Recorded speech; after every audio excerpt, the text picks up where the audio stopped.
What's up?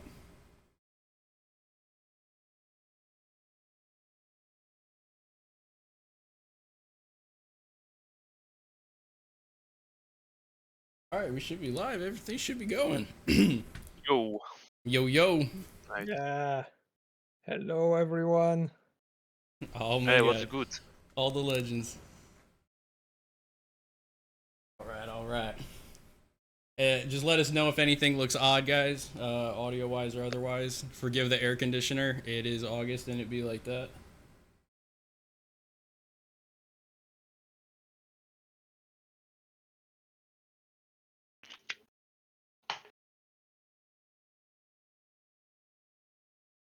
All right, so I think Bali told me recommendation. Holy shit, I just finished this bottle off. Dude, I've been using this bottle for like a year for videos. Holy shit. That's a great moment. Oh, here we go. Okay, yeah, the green screen was clipping it out. That's it. That's the last of the glass. Now, what could a gentleman mix with such a precious finale of a good bottle of St.A.L.K.E.R that made a lot of good videos? Let's see. Probably one of these bad boys. Yeah. Heck yeah. Dude, I'm so addicted to them. My buddy in Ukraine was like, yeah, you can't even get them here now. I was like, that's not good. I'm like, they got me addicted to this watermelon. What am I supposed to do with myself? All right, here we go. All right. Yeah.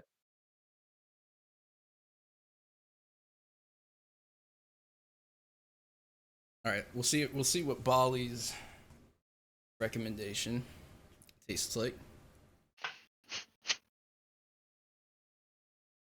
Thank you, merchant. Very cool. That's a masterpiece in itself. Oh, that's a weird one. Maybe it's because it's raspberry instead of regular vodka, so the raspberry mixes with the watermelon in a weird way.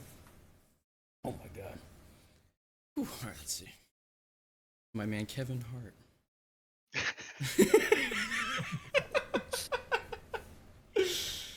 Hell yeah. All right. So opener. So hello. It's yours truly. It's ItsTommyLove. I've been making videos on YouTube now for about 2 years, but I was doing streaming on Twitch for a couple of years before that with Stalker. If you were watching me on Twitch, then you know I was doing hardcore runs, one life only for Shadow of Chernobyl a lot of the times. Lost many lives. Still to this day, haven't finished, especially if you've seen the knife runs. So we got some legends in the room today, boys. We've got two in particular right now. We've got the absolute, the superior lore master of Stalker, Anomalous Dugout, everybody. Yeah, thank you. It's really nice to be here.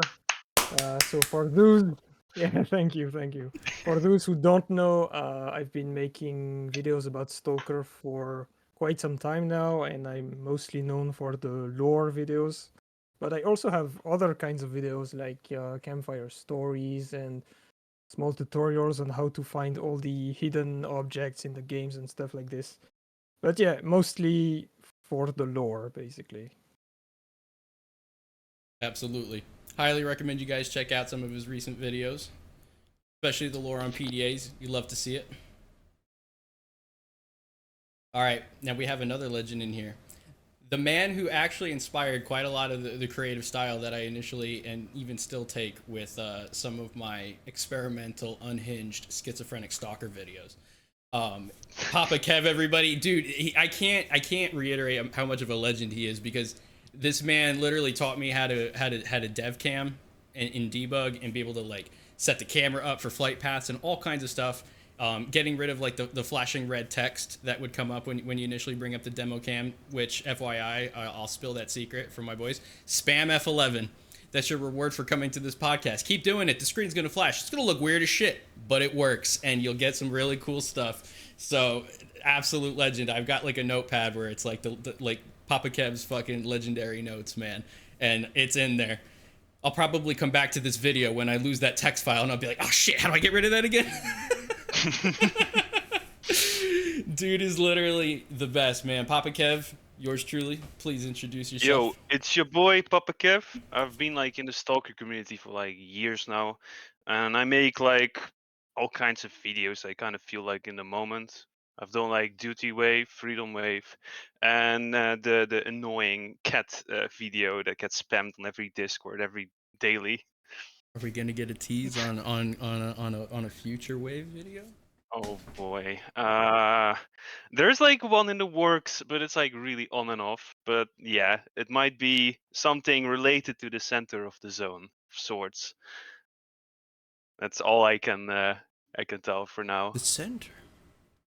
What's around the center of the zone, guys? Yeah, I wonder too. Bro, we need that video. I can't say anything that he won't say, but I know a little bit more than that, and it's so hype. I'm not. It's gonna be sick whenever it comes out, but you can't rush brilliance. Yeah, I mean, basically any video that he would make is going to Yeah, be pretty hype. So, Stalker's but weird like again, that too. no pressure. But No pressure at all. You'll have a scene in mind, and it'll go perfectly, and you'll try and set another one up, and the zone's just like, nah, fuck you, and it'll be like that for 8 hours straight, and you're like, I'm losing my hair, like I just need it to like do it this way, and then eventually it'll line up. It's so weird, but that's the trade-off for the dynamics. That's kind of what makes it beautiful and organic. Yeah, I record everything in the vanilla Stalker, but it's like a headache too if you want to like get a particular animation to run. That's how you give it that texture, that flavor, that authenticity, and that's what makes it stand out. Mm. Because I love the Blender stuff too, but like, yeah, when you just see in like the native game do its thing, yeah, that's why I love like the dev cam. It's like you feel like you're Steven Spielberging that shit, and you're just capturing like the gorillas in the mist, but you have to like influence them to get exactly what you're looking for. It's hilarious. Mm. yeah, yeah, setting up some scenes can be very tedious and pretty long, but it's definitely rewarding to see how it all comes down, and when everything's finished, it's the best feeling. 100%. For sure. All right, sweet. Now we're supposed to have WTF sexy headphones. The time difference means that she's waking up super early, so she should hopefully be joining us a little bit later. So when that time comes, we'll go ahead and get to that. But I do have a major topic, of course, that we got to talk about. Everybody knows it's coming, man. Gamescom is coming on the 22nd, 23rd to the 27th. So we know the demo is from the 23rd to the 27th. Opening night is the 22nd. I've basically put two and two together and assumed that we're gonna get like an opening trailer on the 22nd evening. Everybody's just gonna go critically fucking mass, and then they're gonna give us the demo the following day. But that's my presumption. I'm just wondering what you guys think we're gonna get. I don't know. Beyond that, that's my take. And I want to say this: Mullet and everybody else has not outright said no when asked if there was going to be the demo coming to Steam. They just keep beating around the bush with it. So I'm like, okay, that's like a yes, but now it's a question of when. Is it going to happen during the Gamescom? I kind of doubt that. I feel like they're going to give that exclusive time for the people there for the show. But after the 27th, I get that feeling that they might drop us that demo.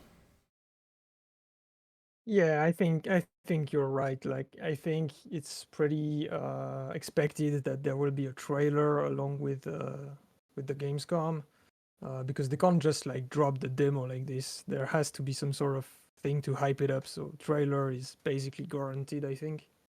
But yeah, I also think the demo will probably come to like Steam and other places afterwards, because it doesn't really make sense to put it at the same time, because as you said, it will put away the exclusivity. So yeah, I pretty much agree with all of that. Mm-hmm.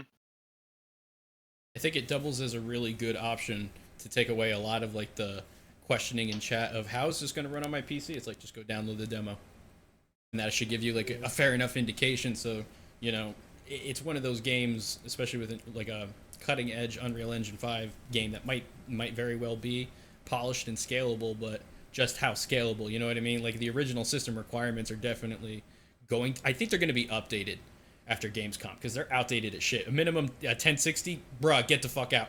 I'm just saying, that's crazy. Like a 1060 is not going to cut it. I don't even think that's going to give you 30 FPS at 720p with upscaling. That's brutal. At that point, you're just looking at Game Boy mud on the screen. Like, That's my take. I feel like GSE thought this out. They're like, think about it. You know, it must have took like actual development time to put this demo together, and they're like, this is going to serve as more than just a promotion at the conference. This has to be for people to get their hands on it and see how it'll run. And I think that's pretty much the end of that as far as like what they intend to do for a demo. Yeah, otherwise, everyone will be playing on the Stalker 2 slideshow if the requirements stay that way. And not for nothing, tell me that's not like a hype building machine for Xbox. Dude, this game is the ringer for Xbox. No one, like, there's content creators, like, mainstream that are not talking about Stalker. They're, like, aware of it, but they're just not giving it the time of day. It's so weird. It's like this underdog that's already proven itself, but there's, like, this uncertain waters in, like, the media. It's weird. It's so weird. I can't wait, because once it actually touches down, it's gonna be all the clickbaity titles. Stalker 2 is not what you think. This title came out of nowhere. Go buy an Xbox Series X right now. Like it's gonna be number one. Microsoft clearly behind the scenes, you know, gave a lot of that funding and everything to have it as an Xbox first title because they know, bro, they were hurting so bad for exclusives. Of all the games to have as an exclusive, like this is the one. Yeah, absolutely. Like I actually know a lot of people who are probably going to buy the Xbox just to play this game. So I think they've already won in that regard. True that. All right. When do you guys think the game's coming out? Oh boy. Okay, so I think it's pretty fair to assume that we will also get the release date at Gamescom or like in the coming month, I guess. Maybe I'm wrong, but I think it's an assumption that we can make. But I think it's definitely coming out in 2023, as they've always I mean, not always, but as they have been stating for quite some time now. They've been recently in the Discord stating that as well. So there's a lot of stuff pointing towards the fact that it would be coming out in December. I guess it makes sense because it's like the last month of the year, so it gives us more time to finish the game and still stays true to what they said that it is coming out in 2023. So I'm sticking with that, but perhaps it's coming earlier. Who knows? Kev? I kind of side with Anomalous on this one. Yeah. I don't really have much more to add. Yeah, I mean, GSE themselves have been stating 2023 still. And I don't think it's like a poker face type thing. I do believe they mean it at this point, especially if they're like saying it now. I think the Gamescom reveal is going to be like a big fucking hype drop. When they drop that release date, I think we're all assuming December because it's like you would want to release it at the last second to have the most polish possible. But they've already, you know, had like a good amount of time. Like, what if they're just gonna be like, November, or even sooner? I think it's December. I think we all kind of know it's December. It's just a question of what day. And they had December 7th last year. Maybe they'll just say that, and then it'll kind of not be as confusing. Or maybe that makes it more confusing. I don't know. But yeah, it's coming. Upgrade your rigs, people. Speaking of which, all right, what's everybody gonna be playing on? Be PC Well, for me. yeah, I mean, I certainly think PC is better. The But, PC is like way better. I mean, think. yeah, of course. I But I mean- mean, I it's mean, good that there's an option though with like the Series S. Like at least like what is Yeah. that box now? It's like 250 or something like that. That's a really good entry level for someone who's like, I want to play Stalker 2, but I don't have the money to get like a gaming machine. Yeah, definitely. And also for people who haven't played the originals and just want to like try the new game. But yeah, I think for the hardcore fans, original fans like us, PC is the way to go. Definitely. Yeah, for now I don't have the right PC because my PC is kind of shit for now, but I will definitely upgrade when the time comes. What are you running right now? well, I couldn't even tell you like the specs because honestly, it's nothing like Is it a few years? special. Years old? Oh yeah, it's like I don't know, 7 years that I got this Oh, PC, okay. so Yeah, I gotcha. and it's a laptop, so Oh, definitely like Okay, yeah. nothing Enough special. said. No. I mean, like, even if it was baller for its time, everybody's got the same thought. Like, dude, I have a 4080, and I'm still like a little nervous because I'm like, I mean, just how future looking is this title? Because Stalker has always been a PC first title, and like the visual fidelity, everything that they're pushing, and like just look at every other like AAA game that's like trying to push the envelope on the console. They have to make concessions, and the PC versions already look better. This game, I think, is really going to widen the bar as far as the difference between console and the PC version. Other than the flexibility for like performance, I would say mods is going to be the big one. Because even if like the developers come out with a like a mod store or something like like what Bethesda has, but it's GSC, so whatever they do, they'll probably do it better. But I mean, there's only so much scalability you can have with like the fixed hardware. So I don't know if like Xbox is going to make them go through an approval process for mods to each mod that comes to the console or something like that. Who knows? uh-huh. But yeah, I mean, yeah, more flexibility is better. I can't say how I would like know if I did know, but it's a PC first title, Stalker 2. Trust me. That's yeah. All right. So, what are the most important features in Stalker 2 for you? Either based on like what you loved about the original games or new stuff that you want to see that wasn't there. It's an open question. That what when you lie in bed at night like a kid like about to wait for Christmas the next day and you can't even go to sleep. You're just like oh man, you're thinking about that thing. What is that one thing for you? Oh boy, I think for me, for Stalker 2, it's mostly the free roaming aspect as well. I really, I'm really looking forward to that. Not having zones. Yeah, not having like the specific like land areas like in the original Stalkers, but like the entire map to explore to yourself. It's like really cool. There is a charm in Shadow of Chernobyl when you're being chased by a pack of dogs and you just And running just up to that spawn away. invisible wall. Yeah, and it's like, do you want to go there? And it's like, yeah, I don't want to die. And you just like teleport somewhere else. Like that's a charm that the originals I think will kind of always have, even if they get ported to the console. They're going to be X-ray based, I would bet, unless they do a UE5 remaster. But that's a whole other topic that we can talk about in a moment. But Anomalous, I'm curious to hear what Stalker 2 means to you. What's the big thing for you? Yeah, Oh I boy. think I'm gonna have to agree with Kev. Like the fact that the map is going to be like one huge playable area without any like loading screens. It's such a big deal because it means we will get to see how all the areas that we already know are connected and what happens between those areas.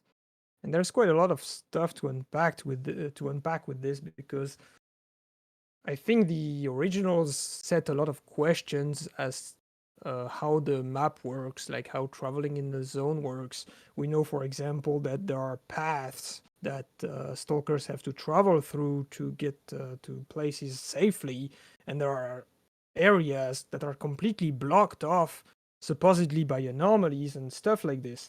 But we've never actually seen how this works in practice. Like, what is actually preventing people from traveling like to Pripyat, for example, in Call of Pripyat, they have to use the tunnels, but like what's preventing them just walking there, right? Right, because And other than like massive land masses or something like that, they're going to have to be very clever with an open map as to how they would artificially yeah, restrict a player. That's a really good e- point. exactly. And it ties to the lore as well. So I think this is one of the huge things I'm looking an eye out for, like in the game. Yeah. I'm really glad you brought that up because it brings us to that Half-Life 2 kind of a question that can't be avoided, and that's retconning. And that's where Yeah. I'm totally ready to forgive changes like that. Welcome. When they're trying to, shift what the established canon is. And there's almost like a cheat code in a way where it's like, oh, the zone is like 20 years later. It has evolved and shifted around. Now, granted, like Corden being over here and now being maybe somewhere else or something like that, theoretically. theoretically, would, you know, be, of course, be like, oh, this is odd. You know what I mean? Because there is that shift from the original games when you play them that might make it feel a little bit less grounded, but I don't think that's going to be the case. I think that there's going to be that you're like, oh, this is what it would have been back then, and I swear, that's why I'm even more convinced that remake master, if you will, would possibly come back to the originals to kind of keep that continuity again. Because there's a lot of games, you know, where the developers have gone back and like redone the first one to kind of shift, like mesh a little bit better with the sequel, so it's a little bit less jarring and stuff like that. And who the fuck is going to argue about a UE5 remake of the original Stalkers? Everybody wants that. Shadow of Chernobyl is my favorite game of all time. If they brought that back in UE5, that would bring me at like just the same hype level as having even Stalker 2. I'd be like, oh my god, like they could go back and add so much of what like they couldn't do at the time because of the technology. What would they do if they kept that story but expanded? You know what I mean? Brings so many questions. Yeah, I mean, I've seen that you seem to be convinced that this remake is coming. I'm a bit more skeptical, I have to say, but Well, yeah, I mean, it would be interesting to see if they actually make it and how they make it. Like, do they actually, if they make it, do they actually stick with the original, everything original, and don't change anything, or do they do like you said and like change some things to make the continuity with Stalker 2 smoother? That would be very interesting to see, but I'm not convinced that this is happening. to clarify, I'm not saying that it's like happening right now, but to say that that's probably a question or at least on a roadmap somewhere. Like think about it from like that business perspective. Like they're going to launch Stalker 2 on the Xbox. You're going to get all these new players. People are going to be like ridiculously hyped. One thing I can definitely say, and you know, it's on DOS Gaming and a lot of other websites have reported on it. So it's like, you know, not that like controversial.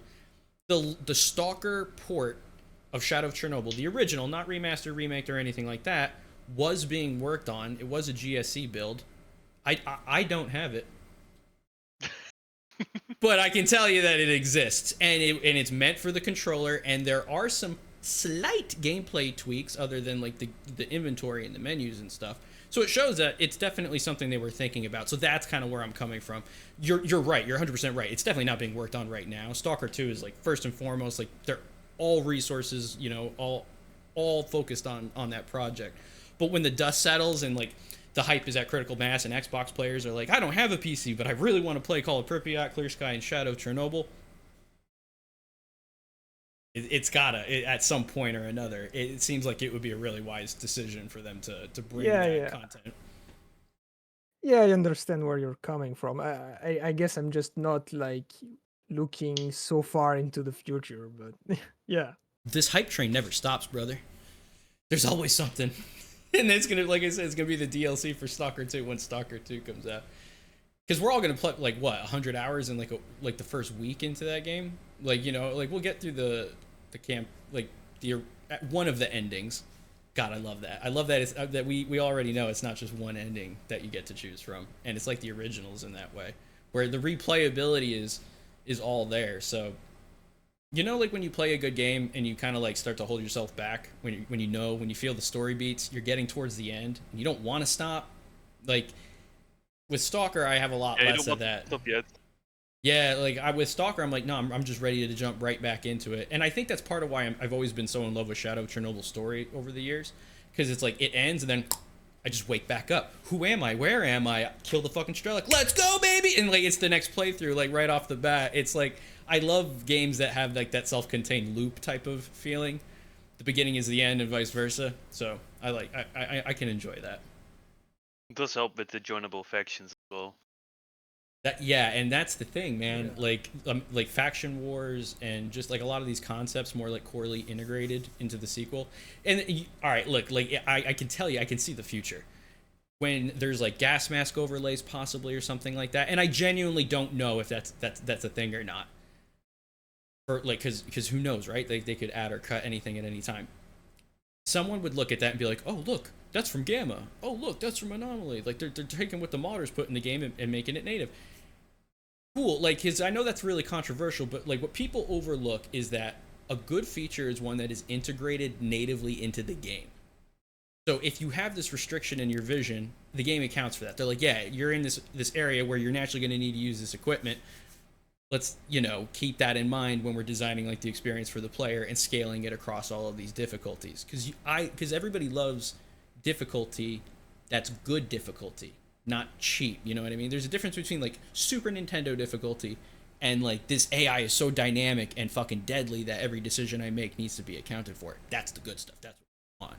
Like, so, yeah, like it's kind of funny because the whole vanilla versus mod is never gonna stop. But like, like I like mods. Like my favorite mod is Autumn Aurora 2.1 for Shadow of Chernobyl. The gunplay changes to that are so delicious, but I get rid of the HD models because I don't love that shit. That's the only thing. I'm willing to die on that hill. I feel like OG models are the best. And Stalker 2, the way the models are looking, like, oh yeah, it's all, based off the original, so that's good stuff. So I'm not opposed like to them being life. HD. It's like the Stalker models in Stalker 2. They're like cosplays of the actual Stalker, it feels like. Yeah, they do. You know what I mean? That early video they showed when they were showcasing the guns and they showed the Freedom and the Duty guy, like the way you could see their eyes behind the mask and like you could see like the diffuse, like the lighting and everything, it looked really good. It made that character feel much more true to life, less of like an NPC and like that's an actual character. Yeah, and it was also early work in progress, as the video had this like caption, work in progress. So like to really emphasize the fact that these models were still being worked on. So I think we can expect them to look even better in the final state of the game. That's pretty pretty good, pretty exciting, and yeah. So also to clarify, because I'm occasionally looking at chat, so I can see some spicy takes.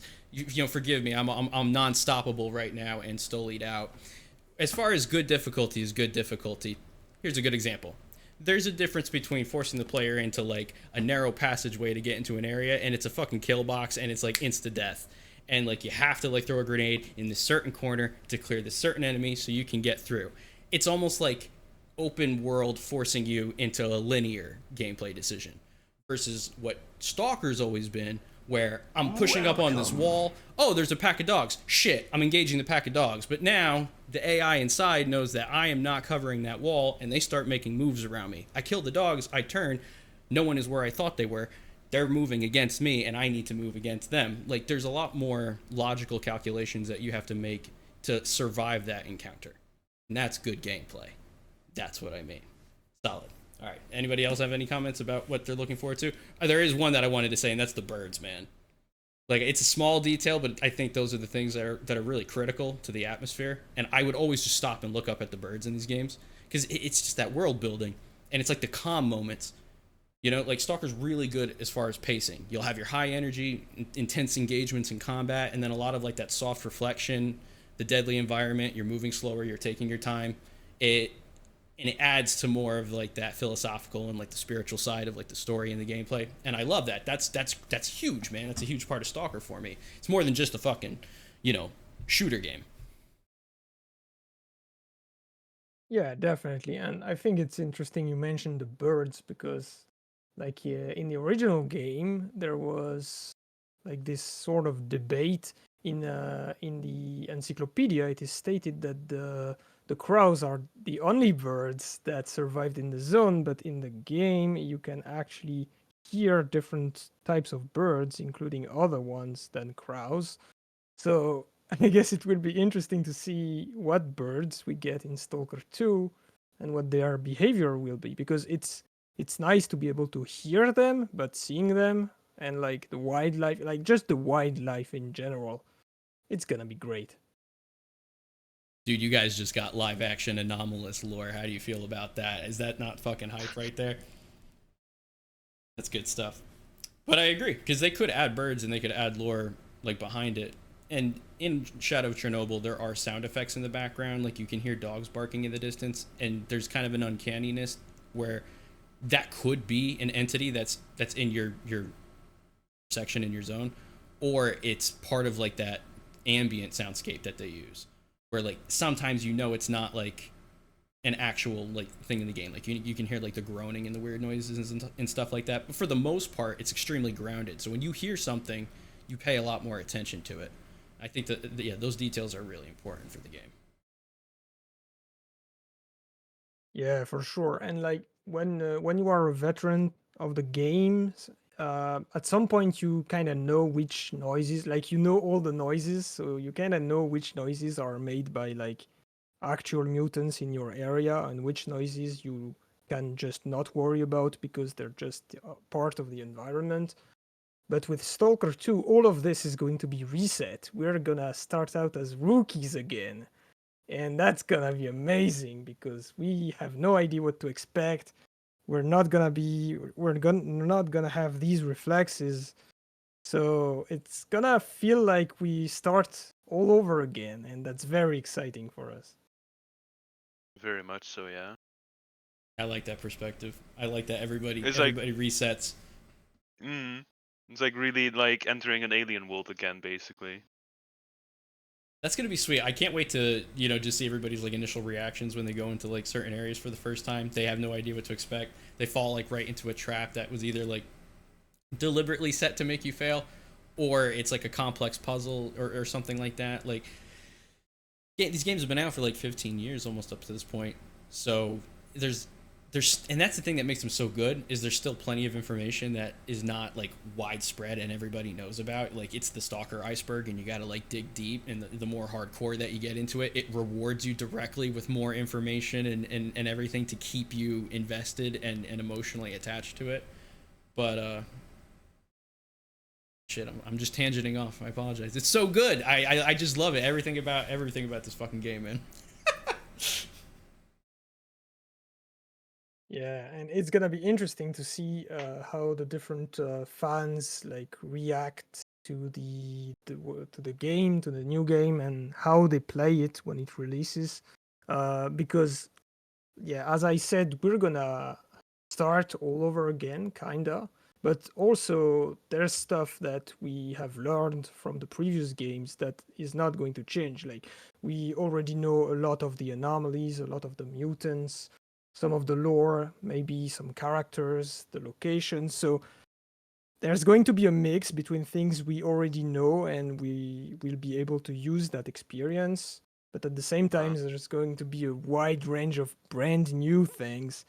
So I think it's going to be very interesting, yeah, to see how differently a veteran Stalker and a brand newcomer to the series are going to play the game.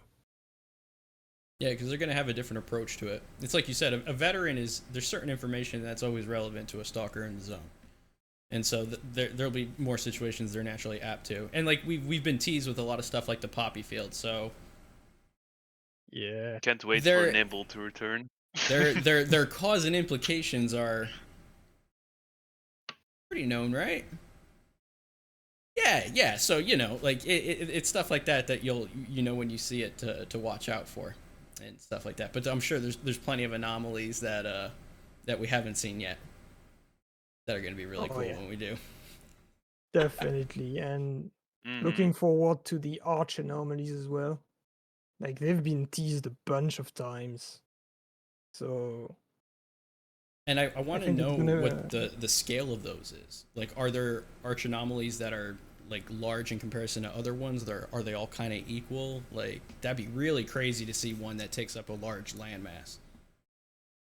Yeah, I mean, I think there's going to be both small and bigger arch anomalies, kind of like we had like singular anomalies and anomaly fields in the previous games. I think this because I don't know if you remember, there was a screenshot that was shared of the anomaly that appeared in one of the first teasers, the one that is like in a forest and it draws like some vehicles towards its center. It looks like a water bubble, kinda. And this was stated in the Discord to be an arch anomaly. So it's just a single anomaly. It's not specifically big, but it was stated to be an arch anomaly. So that's an example of a like of like a singular small arch anomaly. But at the same time, it was kind of teased that arch anomalies are going to be a big deal. So I also think there's going to be like bigger and maybe more dangerous arch anomalies. So I think we will see both. I would have no way of being able to confirm that, but I agree 1,000%. 1,000%, brother. Good example. Good point. Very good point. Okay, so we're kind of dancing around the elephant in the room here and there. As far as the gravity bubble he's referring to, there was the early trailer, the reveal one, where it shows the gentleman walking through the corridor, shows the X Labs, what we presume is the X Labs, and yeah, that's the and one. then it showed the scene where like there's the bubble floating around the trees, and the cars, the vehicles would like deform, it would like crush them. That was like, that was real hype. That was real hype back in the day, but that was the Unreal Engine 4 days too, which is fascinating. Oh yeah, I didn't think about this, but yeah. Right? I wonder how much of their cause and effect like shifts between Unreal Engine 4 and 5, and if they, they kept most of things the same, or if they're like, hey, this kind of opens the door for us to put a little spice on some of the stuff that they already put in the game. Oh yeah, I wonder if after the release we will get more information on how the development went behind the scenes, because as of now there's like very little information being shared by the developers. We don't really know how things are going, like from a technical point of view. So I wonder if we will get more information on how things like this, for example, the change from Unreal Engine 4 to 5 went on behind the scenes, and how the developers adapted to this. It would be very, very nice to have like feedback from the developers, or I don't know, maybe a series of videos of behind the scenes after the game is released. But I don't know. Maybe we'll see it, maybe not, but that would be very interesting. Right, it's been the loudest silence in the room as far as this time around. I think with the original games, they were really trying to prove, the game still. They're like, hey, this is what Stalker is. It was a brand new piece of software. It was a new trilogy that they were making. It didn't have all this years of, core audience approval and legendary status and stuff like that.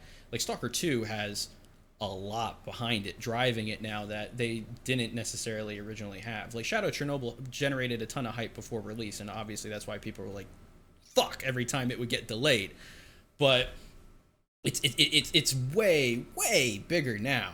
So I agree. I think when the game comes out, there'll be probably less of a reason not to. I think a lot of it probably is that they just don't have the time, or they're not emotionally in a place where they're like really wanting to do that while making the game. They got so much on their plate right now that later when the game comes out and they can kind of reap the fruits of that labor, that they can actually sit down and be like, yeah, so this is how we made this insane, amazing game that is receiving all these accolades and stuff like that. You know what I mean? It's a better time to talk about it when it's a success and it's in people's hands. Whereas right now they're just trying to put that polish on it. I'm sure if they're serious about hitting December, oh, absolutely. They've got to be in like one of the craziest development crunches. Yeah, of course. That's what I was thinking about as well. Like they can release the game first, focus on that, and maybe after the success, they can actually show people how they made it, because people are definitely going to be interested how this masterpiece came to be. Yeah, I mean, it's enough of a tall order to make this game, and it's a complete different league to make it during the course of a war. So I mean, like, there's only 24 hours in a day. I don't hold them to like any sort of like, oh, why don't you give this to me? No, dude. Like, take your time, make the game do your thing. You guys are killing it. You know what I mean? Like, people are gonna be loud and be impatient no matter what happens. The more you show them, the more they'll want it anyway. So just do what you got to do. All right. Elephant in the room, the leak. All right, so everybody knows that it happened. I said that I was gonna make a video talking about it, and I meant that, but it's like being stuck between a rock and a hard place, because I can't really show you anything about that. The status quo totally shifted when I made part 1 and part 2. The material that was available at the time, And as you saw in the video, I messaged GSC and they're like, "You're good, go ahead." And I was like, "Bet," and they're like, "Bet." I'm like, "Okay, cool, hell yeah, love it, love to see it." But obviously, when that leaked build came out, I was like, "Yo, obviously this is a totally different caliber of material," and so anybody that was like trying to show anything about it was swiftly dealt with. And I'm like, I'm not trying to rock the boat, you know what I mean? I'm not trying to like spoil the game for everybody. And at the same time, like, who the hell is not going to be curious about it? Of course, I wanted to like see what was going on. For me, it just raises the hype bar and everything. One of my favorite games of all time, Half-Life 2, like the behind the scenes of like how that game was put together, development history, etc., etc. Love it, awesome. So I think what's going to happen is the game's going to come out and I'm going to wait, because right now, if I talk about that material, it could change the perception of how people look at the game, because people are fucking, not always educated on how games are put together, and they'll see this and be like, "What the fuck is this? This game looks like shit. Doesn't look like the trailer. I thought we were going to get a good game here." Like, no. So it's ridiculous. So when the game is out, obviously you're comparing this material to a game that's out. It's not going to look anything like the final product. It's less controversial. Cool. It'd be a good time to talk about it. It'd be a great time to say, like, here are locations. Here's how they used to look. Here's how they look now. Here are locations that may have existed that don't exist anymore, and all of that and such. So the only thing that I can say, you know what? And I'll just say, like, all I can say right now so that you can chew on it for a while, is that the way it came to be was that there was a torrent file that accidentally was publicly indexed, and a miner actually came across it. It had nobody that dealt with that even fucking knew what Stalker was. They just looked for interesting things to archive, and they're like, "What the hell?" Because they could see with the indexing the folder structure directory, and they're like, "Stalker 2, that looks interesting. It's like 200 gigabytes, so that's pretty interesting." So he took it, went onto a forum where they do archiving, and he's like, "Is this something that's valuable?" If you only knew. So they were like, "Oh no, that's a game that's being worked on. Don't show anybody that. Blah blah blah." But somebody who knew what it was took it. Then they gave it to those Russian particular groups in the forums that you know about. You can go and find it for yourself. We're not gonna like talk about them or give them any sort of reference or praise here, because they suck. But they're the ones that took it and then just started like blasting it all over the place and like getting deep into like the spoiler material and all that stuff. The way the leak actually happened was totally by accident. Then they just kind of like fanned the fire, so to speak, and they didn't help to make it any less worse. But if you're wondering how it happened, that's how it happened. I wasn't like one of the people that downloaded it straight from GSC. I would never.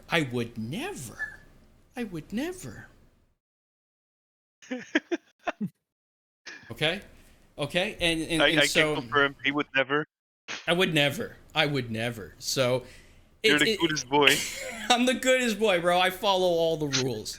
Okay, I behave on STOC. I don't get into arguments with people and sometimes let my ego run away. No, of course not. I'm a model fucking citizen. Yeah. So so that's basically all the information that you guys get to hear about the leak. I'm not going to say anything about like the game and content itself, obviously. Like I said, everything I do is in respect to GSC. If they don't want me to say something, I'm not going to say it. Those are my fucking idols. I love those fucking guys. I love those guys and girls. I love the whole company, bro. Whatever they want, I'm about it. So later, once the game comes out, I'll hit up the community managers and be like, "Hey, can I talk about this?" And I'm sure they'll be like, "Bro, we're in bathtubs full of money.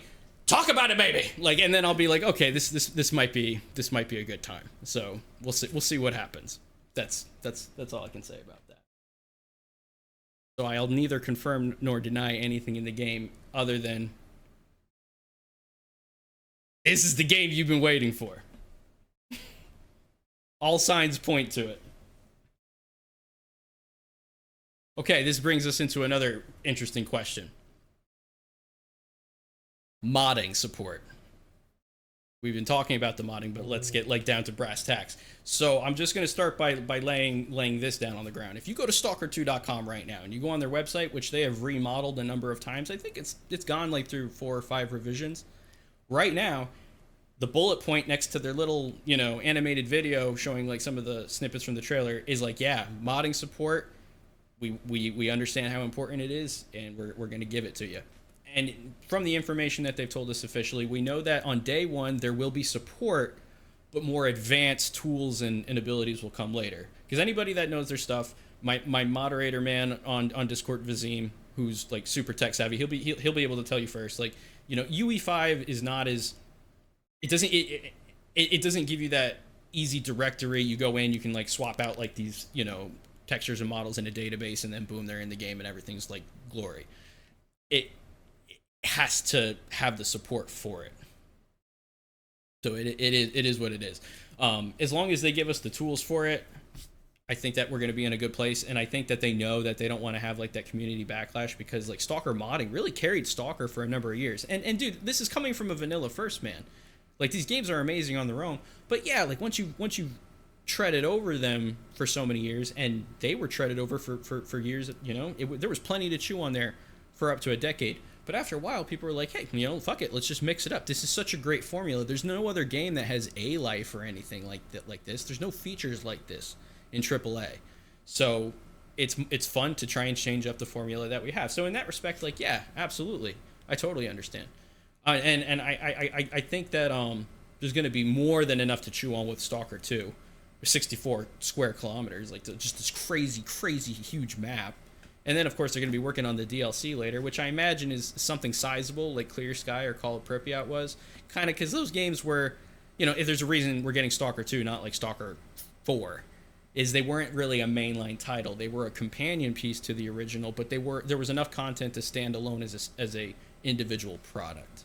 But you could see how GSC was like refining and changing how they approached the formula with those games, as opposed to Shadow of Chernobyl. So they were kind of like better in some areas and not as much in others. Like there was like trade-offs. I feel like Stalker 2 is them establishing like a brand new baseline. So who knows? Yeah, I think the modding scene for Stalker 2 is going to be important, obviously. With all the modders that have already worked on the previous Stalker games and all the passion that they've put into the franchise, of course, they're gonna be ready to jump into modding Stalker 2 as well. And probably also newcomers that will be interested in the game. New modders will try out maybe creating mods for it. One big question I think that remains is the modding support will the modding support be available for both PC and console? Because for PC, I think it's guaranteed, as you said, but console we don't really know, like if it's going to be there or not. So that's a big question.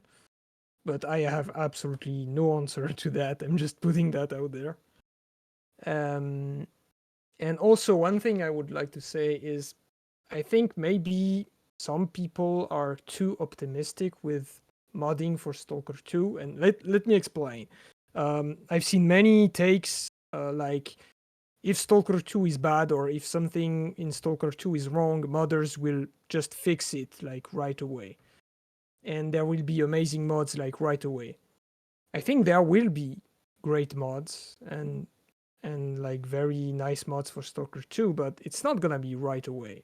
These things take a lot of time, and like the best mods that we have for the current Stalker games took years of constant development on and improving on each other to be in the place where they are right now. So of course there's going to be a big scene of modding for Stalker 2, but I think it's going to start more slower than many people expect, especially since the game in itself is going to be so full of content that we'll have many things on our hands already. And I think the modding scene will take up pace afterwards, and it's gonna take some years to get amazing mods for Stalker 2. But that's just my take.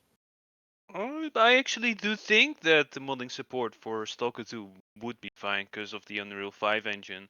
Like, you gotta keep in mind that the X-Ray engine was quite the spaghetti code, so the entry level is a lot easier for people. So I'm personally really excited for what the community will come up with. Yeah, so I've seen both sides. Like I've seen people who say that Unreal Engine is easier to mod than X-Ray, and I've seen people who say the contrary. And I have no idea how these things work, so I absolutely have no clue which is true. Yeah, I So have if you have like any someone I know. information on that, Yeah, I've got someone that I know that works with Unreal 5, and I do think it's definitely like easier than X-Ray and more. I don't know. It's like going to be the new standard for a while, so it'll be like easier for other people that might be interested in Stalker to enter the scene as well. You know? This is why I'm so okay. happy that I got two of the best minds in the same room at the same time, because I think you're both 100% right, but it makes me ask a new question. Is that okay? Kev brings up a good point, right? UE5 is this new platform that you're going to start seeing a ton of games on. There's not really going to be as much of an incentive to have a new engine rock the boat after that if UE5 can scale to deliver a broad or almost all the experiences that developers are trying to target for the next 5 or 6 years. So what if you have more universal tools that come about? Because people are, I can't even technically give you all the most firsthand advice, but from what I've been told, the folder structure and the data structure with the right tools for Shadow of Chernobyl, or the trilogy in general, is very transparent. You can go in, you can pluck out what you want to replace or add or what have you. So as long as you have tools that allow you to do that for the sequel, you should be golden, right? Even if you can't just go in the folders and see everything that's there, as long as it's not like fancily encrypted by PapaKev or anything like that. You know what I mean? Like, how well would that hold up? But that's. But that's it's one of those things where you might end up having UE5 tools for another game get developed, and they end up working for Stalker 2 because they both have some sort of analogous comparison because they're both on UE5. I might be completely wrong and talking out of my ass about that. The way that those projects are compiled might be completely unique from game to game. But I guess theoretically, yeah, those are going to be the questions that I think are going to be more pressing once the game is out and in people's hands. But if GSC said day one support, then I would expect to some degree like texture swaps, or you know what I mean? Like basic stuff should be coming out pretty quickly. Or it could be like the LTX files with the way the AI handles things, and you could basically make the AI more aggressive or change the frequency of certain behaviors when they surrender or when they push up on the player or something like that. I think you'll see a lot more of like those surface level mods, but I agree with Anomalous 1,000%. When you're seeing, like, imagine how long it takes the first party developers to make these grand experiences, and now you expect like the community who work 9 to 5 and then do this in their spare time to be able to go ahead and put these experiences together in like that condensed of a period. Like, yeah, we've seen in some cases where you have like these amazing projects that come out a little bit more swiftly, but in a lot of cases it's like Black Mesa Source, where it's like 12 years plus. It's like it's a long time for like them to come out and give you the product that's like pretty polished and stuff like that. And if you look at the original Stalker games, how long did it take to get Anomaly and Gamma? I think like one of the big things about Anomaly, correct me if I'm wrong because I'm rusty, was Anomaly 1.5, like when they moved from 4 to 5. That was the big uh monolith X64, where they had created this new base that they were like, okay, anybody that wants to make Stalker mods can go ahead and use this. And I'm pretty sure like Road to the North and like a lot of other Anomaly mods that were like based on that used the monolith X64 base, because they technically don't use the original Shadow of Chernobyl base. And that's where like people are like, I have this mod I love it, it's in Lost Alpha but it doesn't work with the trilogy, like what do I do? Like there's a lot of like these weird like porting processes that come into play. I can't tell you how many times I've had a player ask something about that on like the official Stalker Discord and be like, you might want to talk to Vasim. Like he's probably the best one to tell you if this is going to be easily feasible or if it's like it's better left as just a hope and a dream. Yeah. And also, another point I would like to bring up is that I think Stalker 2 is going to be much more dense than the previous games, in the sense that there will probably be like much more content. We know the map is going to be very large. There's probably going to be many quests and stuff to fill out this world. So I think we can expect the mods to be much smaller scale than what we had with like Shadow of Chernobyl's, where there are so many like complete overall standalone, the whole game is remade mods. I think this is going to be much harder for Stalker 2, so I expect much more smaller mods. But I don't know. I guess we'll see. I would agree with that, Kev. I don't know. Like, I actually imagine it'd be easier to like come up with your own like custom story campaign because the Unreal 5 engine is quite more human to work with. So I'm actually quite thinking the opposite in that regard, that it could bring all kinds of new ways to play the Stalker, basically. But sure, there'll be like a similar version to like a more survival like Stalker mod for that as well. I would I don't surely know. say that I'm a just lot of that probably depends on the success of the game at launch. But obviously, we're dealing with something that's we know for sure. This game is going to be a terrific game. The masterpiece of the I do next think so 15 as years well. plus. Like that's I'm pretty optimistic that that's what we will have. So if we assume that we've got the game of the century on our hands, which I'm assuming, I agree with Kev to a large degree that I think there's going to be a lot of inspiration. You're not just going to see like content creators on YouTube. You're going to see mods and people expressing their love for this shit in every possible way. You know what I mean? God, I hope we get more merch. But if it's one of those things where, let's say, it's really demanding on your computer and there's like more of a barrier of entry to like the computer version, then yeah, maybe you're not going to see as many of those mods because a lot of those creative minds are playing on the Xbox or something like that. But I'm optimistic. I really am. I think, like, you know, if this game comes out in December and then next year, probably towards the end of the year, you've probably got the next generation with the 5080, 5090. And I know that's like a year down the road, but that time goes by quick. So it's where a lot of games didn't run very well unless you had like an RTX 3000 card. I think that barrier of entry will eventually resolve itself as the bottom line of hardware is raised just by the passage of time, and hopefully like the price is stabilized, because there's definitely not been as much of that as we would have like hoped. But that's what I feel. I think like you both are like touching on like really good points, and there's so many conditions that dictate if it's going to go down that path or not. That makes sense. Yeah, I think Mhm. we are really going into speculation, and perhaps it's a little bit too early. Like we don't have all the elements, so it's a heavy speculation. But That's I kind of guess we ironic, will because see. that proves your earlier point even more so, is we've had so much silence that so much of what we have is speculation. Like we get some crumbs and we're all over it. We're like deciphering it. We're like looking at it like in 18 different angles. But what did they mean when they said this? Like it could be as simple of a question as Gamescom demo, and then you could ask something complex and just get the classic NDA rock. So it's I think one of those things that I love that we're having this conversation right now, basically a week and a half before a lot of our questions are going to be answered, and a lot more questions are going to be presented to us, and it'll be really interesting to see where we were like hitting on the money and where we might have been completely off.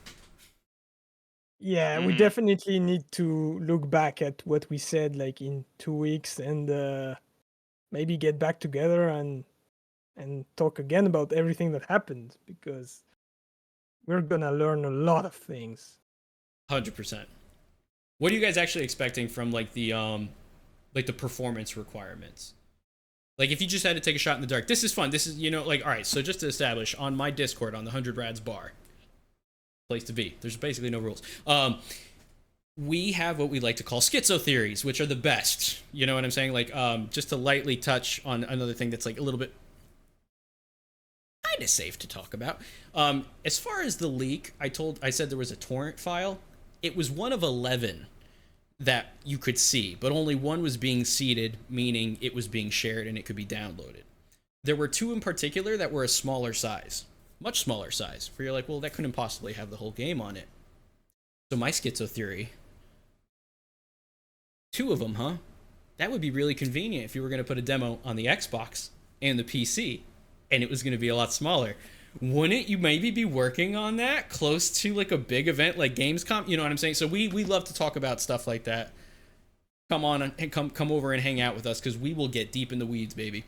We if there's a string or a piece of hair, we will grab on it and we will analyze it 7 ways from Sunday to figure out what the subtext is to see what clues did GSC give us. What did they mean by this? I mean, like, we can't help ourselves, man. It's like all we think about. Okay, I actually love that. So you know what? I'm gonna join right after this. Right after this is over, I'm joining. My But man.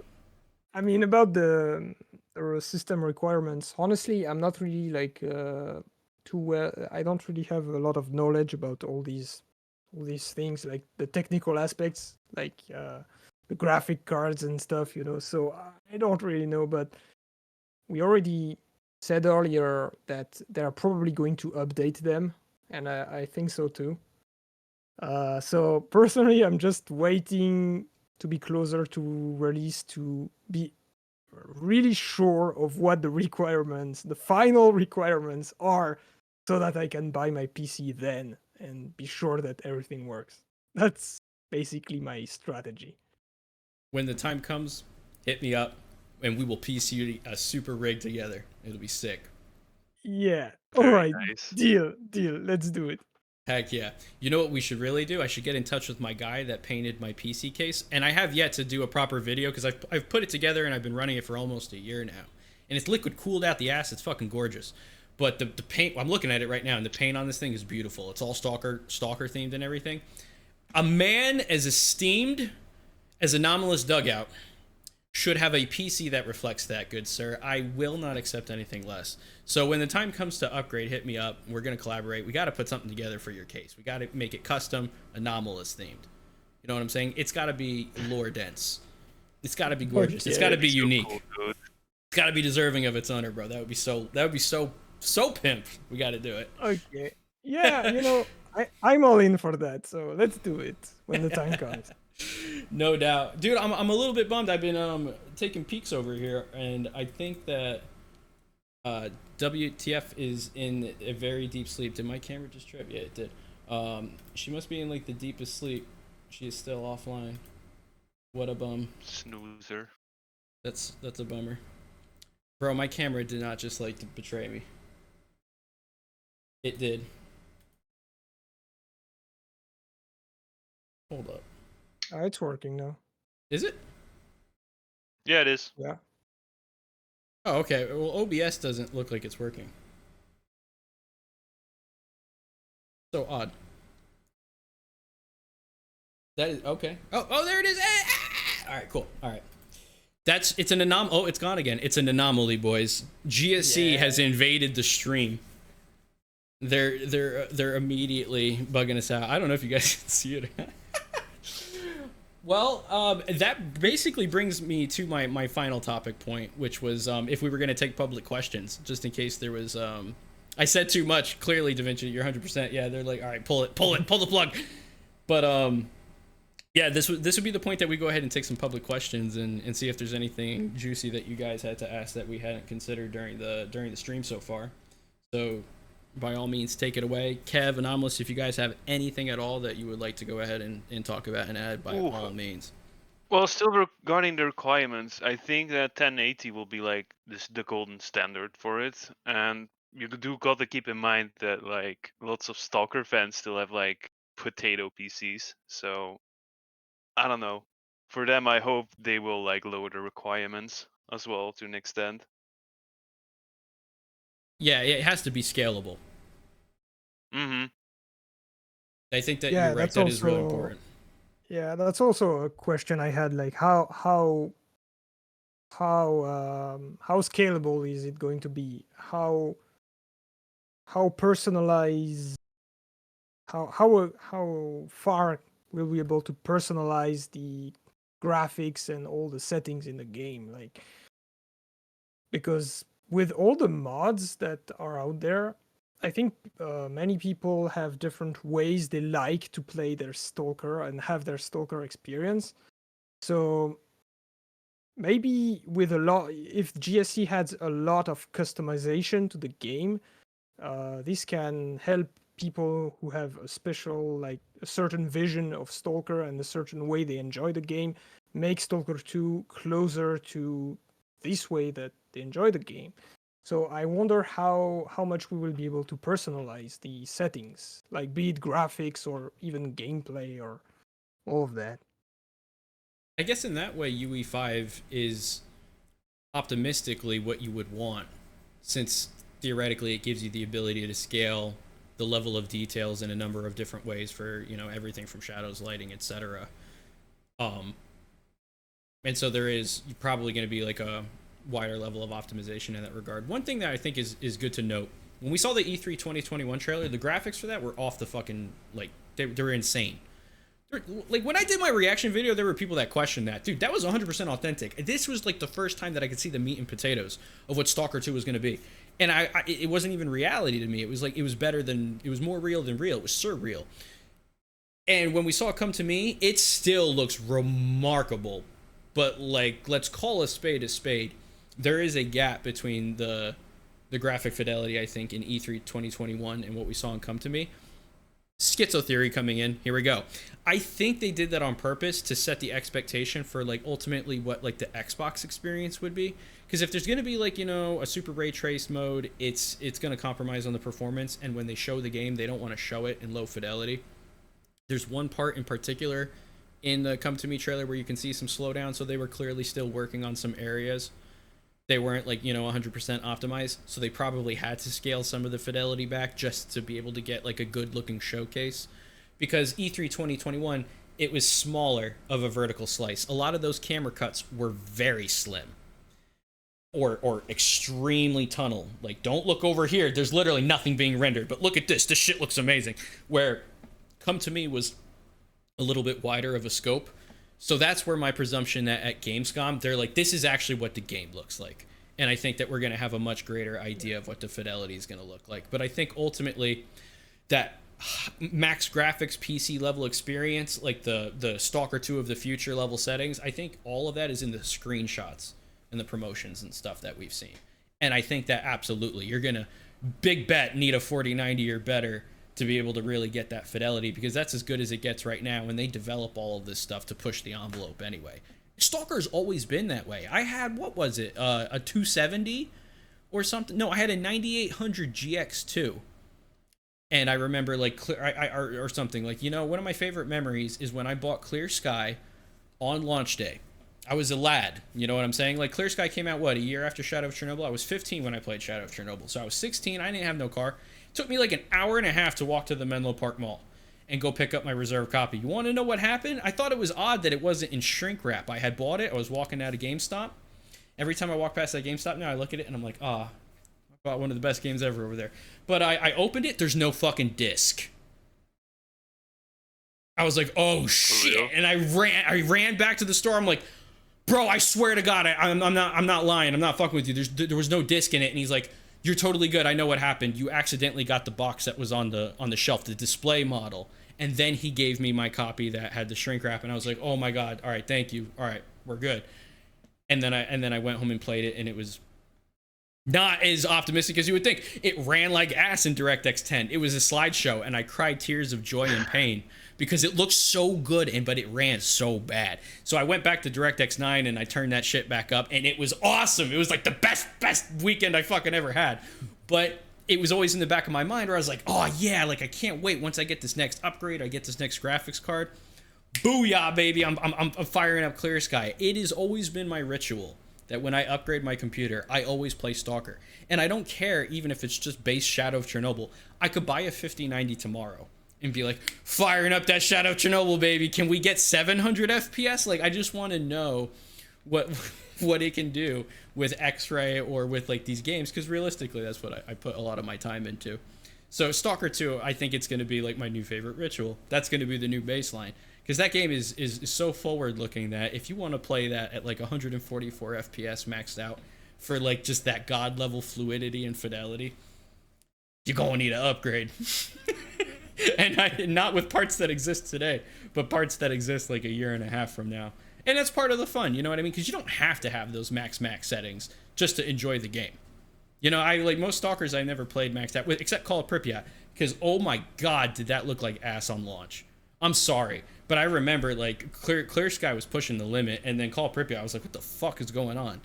Everything else about it was really, really great, but the graphics, I'm like, dude, like there's like no textures on these rolling hills in the distance. This is weird.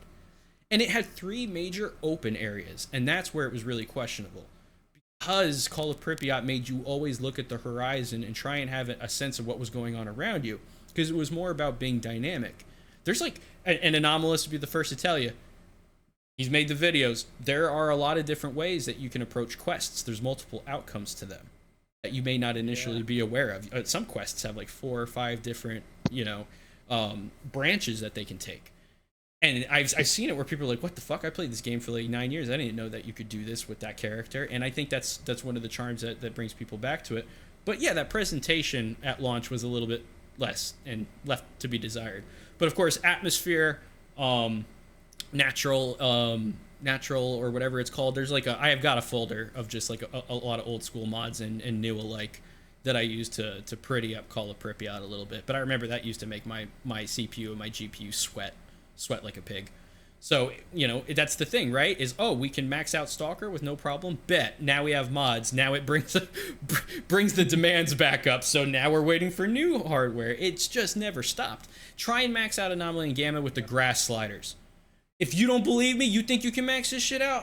Yeah, why don't you go ahead and turn that variety on the grass all the way up? Really go for that Tarkovsky look, dude. You are going to have crippling FPS. I can make it go from like 100 plus to like fucking 45 in a heartbeat. And I've got like a 4080, a 13700K, 32 gigs of DDR5, and my machine's like, I can't do it, boss. It just suffers. So... Yeah. I think all of us are like kind of sweating it a little bit because it's going to look too good to be true no matter what.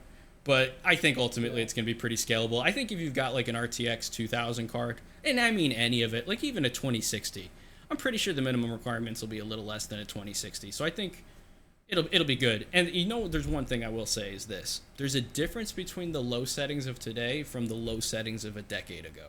And I think we can all agree on that. Yeah. And also, I'd like to point out something as well. Like you said, the graphics in the Come To Me trailer looked, I'd say, like slightly worse than the previous trailers, so to speak. I'm pretty sure, like, supposedly the Come To Me trailer was recorded on Xbox and not PC. So perhaps there's also something going on there with this. I say this because in the scene where there is the looting screen in the top left corner, we can see something like click for mouse support or something like this.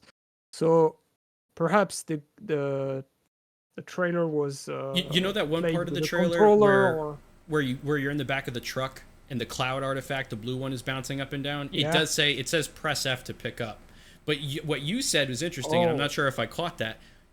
It's probably because they're using the X input wrapper, because it's also developed alongside Xbox, where if you're playing on the PC and you use the mouse and keyboard but you have a controller connected and you move the thumbstick at all, you ever notice in a lot of games the prompts and everything switch to the Xbox versions of them because the game's correct, like, your input method has changed. I bet it might even be something like that. Maybe my presumption is that they're always recording on the PC because if it's promotional material, they've got to have the best hardware possible to showcase it.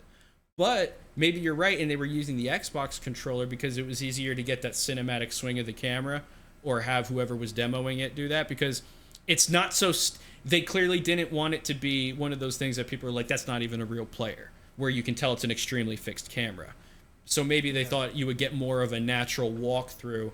Instead of like the twitchiness of a mouse and keyboard, you get more of a natural swing with the controller, which that's actually a really interesting point, because you're right, they were touching more on like gameplay specifically for the first time, whereas E3 2021 was a little bit more of like this cinematic presentation. Lots of games have controller support though, like even Metro, so I wouldn't be surprised if it came boxed with it, basically. If you guys haven't tried this shit, it is amazing. Yeah, haven't tried it yet. I guess I need to get my hands on some. You need some help? Maybe. I got that. Send me a message, brother. If there's anybody that deserves to taste the watermelon exquisiteness, my friend, it is you. And I happen to have just a few of this rare artifact. Yeah, but I think you can keep them. Like, you got them. You worked your ass off to get them, so they're all yours. This is the brotherhood of the zone. Do you understand? Yeah. You know what I'm saying? We all share a very common core bond here. I like to hook my brothers up. I love it. You guys have been amazing by giving your time today to have this awesome presentation. Well, and I was so excited because we all make videos, we all make a lot of content, but we didn't necessarily have a stage or a forum to be able to kind of publicly discuss a lot of the topics like we talked about today. So it's epic. You know what I mean? A lot of people are like, I wonder what Anomalous thinks about a lot of what's coming from Stalker 2, and he has recapped with his videos, everything we know about Stalker 2 so far. But I think this is good because it was a little bit more personal of what the game means to you and what are you looking forward to specifically. You're breathtaking. You're all breathtaking. Yeah, I mean, it was great time that we actually banded together You're and did something like this. breathtaking. And I'm sorry, I'm getting other subs right now. people. The timing of these sound effects is ridiculous. It's a little obnoxious. Go ahead. I hate it to interrupt you. Right now there's only the three of us, but I think there's also other people that might be interested in speaking on these topics with us. So I think we definitely need to do that again sometime. And there's actually other podcasts being prepared right now. So there's gonna be a bunch of these things coming up. It's hype. And that's great. I think that's great because for so long I felt like people in the community were working alone, on their own, and it's so good to actually put people together and do something collectively. That feels great. Yeah, 100%. It is really rewarding. It's a very satisfying thing. Oh yeah.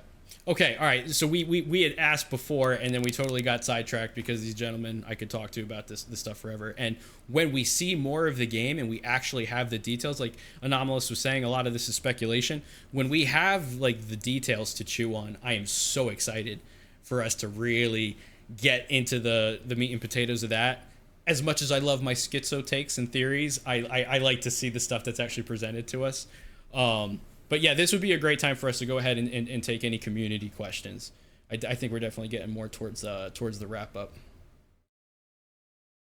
So I know there was a number of questions in there before, and I feel bad because we didn't get to get to them, and it would be a lot to scroll up. So if you're here, ask away. Now's the time. Oh man, I killed that St.A.L.K.E.R off. That was a great bottle. How much do you think the release of Stalker 2 will have an effect on the Stalker community as a whole? I think a lot of that depends on how there's a you've got your vanilla purists, you've got your modding aficionados, you've got a lot of people that have their preferred style of Stalker, and if the base Stalker 2 game feels like it caters to what everybody wants, which would be a marvel into itself, then I think you're going to see this blossom in the modding community. A lot of creative, collaboration. People are going to all want to improve on the same systems and core features. If it starts to fragment, I think you're still going to see a lot of great mods, but I think you're just going to see a lot of bickering about what people say is the definitive way to play or what's better and whatnot. And there's a lot of noise to filter through. But I think that's kind of par for the course when you have this much larger of an audience than there originally was. This Stalker community has gone through so much evolution over time. But I will say this, is the people that are passionate about Stalker, I don't really give a shit how you approach Stalker and what you like about it, but if you're passionate about it, I've always had a really good experience. Especially when trying to find artifacts. Like I said, this guy in Australia, I sent money sight unseen for the shot glass set, and he hooked me up and he packaged it so meticulously because he understood what it was and he understood what it meant. And I love that guy. I've never met that guy in my life, but he treated that since launch day as the important piece that it was, and now it's in my hands, and he trusted me to take care of it. So it's a lot of those experiences, man. I think you're going to see a lot of that translate to modding. Is just what people feel the game is lacking too. is how if they play the game and they're like, I love this, but there really needs to be more of this feature. The like one of the things is this open world, right? So I want to see personally more roaming of the AI from mutants and stuff like that. We know there's going to be lairs and such. So if there's an area with a lair, I want to see a higher density of mutants roaming the area and making it more dangerous. I wonder if you can destroy the lair and if that's a permanent change to the environment or temporary. You know what I mean? So I could see mods addressing that immediately, just adding more variety for the sake of variety, stuff like that. And holy shit, I just went deep into that question and I didn't get a chance to read any of the other ones. Did you guys catch any other good questions? Yeah, so speaking of the like roaming in the zone and stuff, there was someone who asked basically if we are worried that the big open world will be a bit empty. I think it ties a bit into what you said about like the A life being very active. Personally, I am not really that worried because I trust that GSC is making all they can to make the game as great as possible. So I think they managed to make the previous game worlds in the trilogy not empty, like not completely empty. The areas were always interesting, but at the same time they felt like desolate and barren, like barren lands to have this atmosphere. So I trust that GSC can find the right balance to make the world not empty, interesting, but also like kind of a desolate place. But I guess we will have to wait and see. I mean, you're 100% on the money with that. I would agree. And I think, you know, even if people say this is a different development team that's working on it this time around, well, they've got no better blueprint than the original trilogy where they already had pulled that off. You bring up a good point because you don't want it to be too dense because then you're always in conflict and it messes with the pacing. You're right. You want the world to feel grounded, believable, and you want to have like those slower moments where you can process everything, but not have it be so empty where, you know, like for me, one of my favorite parts of Stalker is, okay, here's my objective. I need to get to this area. I need this much supplies. Because of the weight limit I'm dealing with, because I value a little bit more armor and defense, my gear's a little bit heavier, I've got to balance out my ammo load and my supplies a little bit more. I can get this far of a distance before I know it's too dangerous for me to go further. I need to go back. So I want to see a lot of that planning still be in the game and don't just want to be like, oh, well, fuck it. If I go here, it's basically the Deathclaw quarry and it doesn't matter what I bring. I'm just fucked. Like, you know what I mean? Like, I want to have like that element of planning and be able to know that I don't necessarily know what I'm going to run into, especially if it's a wide open world. Maybe there's packs of mutants that roam and I run into a lot more resistance than I'm used to running into. I am willing to take that trade-off by having a more dynamic zone. I think that's something that would work. I know I was a little bit all over the place with that answer, but I hope that there was enough to gather from that. Kev, what do you think? I think I'm gonna have a sip of vodka 1 sec. My man. There was another good question that was asked, and I definitely want to address it. How do we feel about different climates in the zone?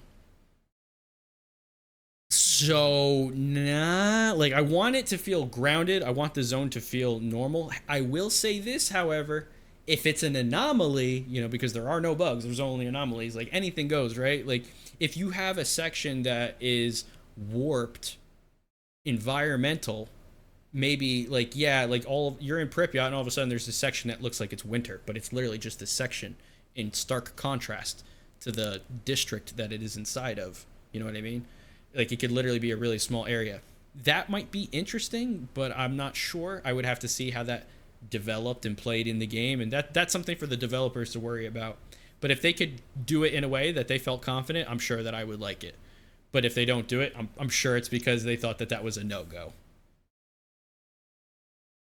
Yeah, that reminds me of something. I wonder at what time of the year will the game take place? I mean, from the trailers, we can see that it's probably going to be like maybe spring or summer, I guess. But Damn, that's a good question.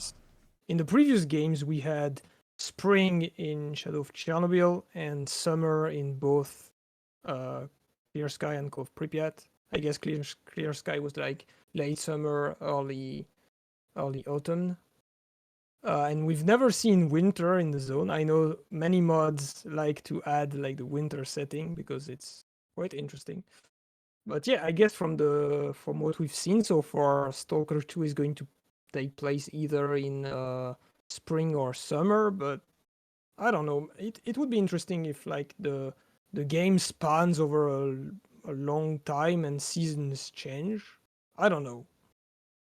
Maybe they could shift the actually really seasons interesting. in a way that if they didn't even necessarily include winter, but you know what I mean, just some sort of like changes for the foliage over time.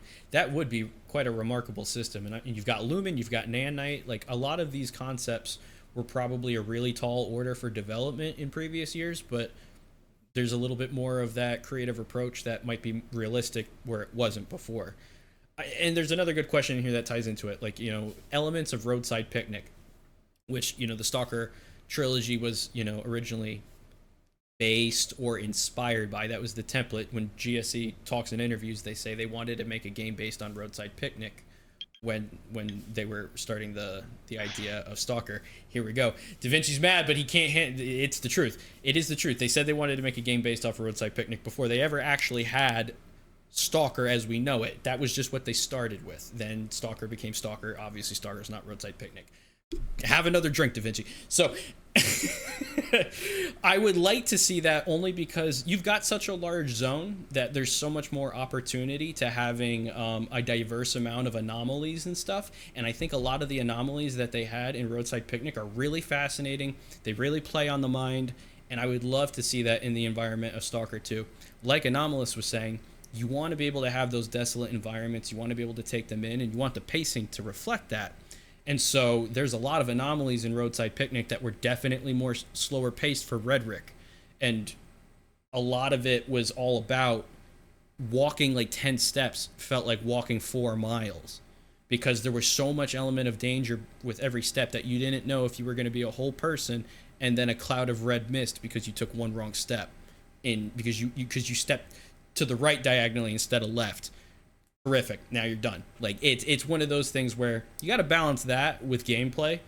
So you don't want the game to be too unforgiving, but you do have flexibility, I'm sure, where you can have some areas of the game that are just brutal, where you literally just have to fucking throw bolts for 30 minutes because that's part of the puzzle and part of the approach of that particular anomaly.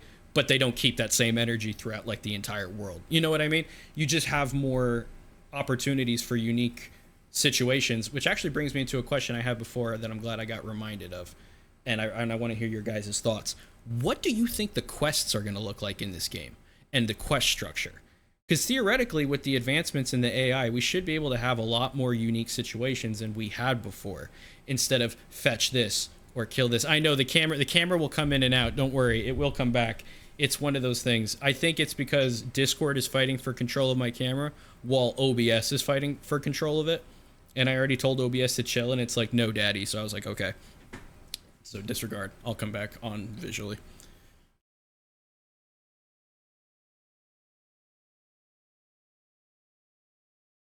Open floor, gentlemen. Yeah, I mean, I think GSC nailed the quests with Call of Pripyat, and they are probably aware of this. So I expect the quests to be a lot like Call of Pripyat, but even better, even more refined, maybe with like even more interactions with the NPCs, because obviously, as you said, like the technical aspects will be improved, and probably with even more possibilities to go on about quests as well. But that's just my take. Maybe Kev has something else to say. I do think it will be somewhat similar to Call of Pripyat 2. Maybe Shadow of Chernobyl to an extent for like the first, creation of Stalker and all that. But I think there'll be like really refined quests, and you'll have like the obvious side quest of like go here, kill this, etc. So I don't know. It's actually quite exciting what it could bring. There's 2 questions that were asked that I want to address real quick, and then we'll come back to this.